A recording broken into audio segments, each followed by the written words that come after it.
બળાત્કારી આસારામને વધુ એક વખત રાહત। રાજસ્થાન હાઈકોર્ટથી આસારામને મળ્યા વધુ જામીન। 30મી જૂન સુધી રાજસ્થાન હાઈકોર્ટે આસારામના જામીન વધાર્યા છે।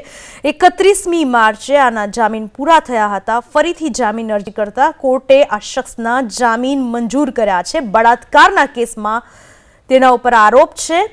આસારામ જે જેલમાંથી બહાર છૂટ્યો હતો, 31મી માર્ચ સુધી તે બહાર હતો। ફરી જામીન આપવામાં આવ્યા છે 1 જુલાઈ સુધીના। બળાત્કારી આસારામને વધુ એક વખત રાહત। રાજસ્થાન હાઈકોર્ટથી આસારામને મળ્યા વધુ જામીન। 30મી જૂન સુધી રાજસ્થાન હાઈકોર્ટે આસારામના જામીન વધાર્યા છે। 31મી માર્ચે આના જામીન પૂરા થયા હતા। ફરીથી જામીન અરજી કરતા કોર્ટે આ શખ્સના જામીન મંજૂર કર્યા છે। બળાત્કારના કેસમાં તેના ઉપર આરોપ છે। આસારામ જે જેલમાંથી બહાર છૂટ્યો હતો, 31મી માર્ચ સુધી તે બહાર હતો। ફરી જામીન આપવામાં આવ્યા છે 1 જુલાઈ સુધીના।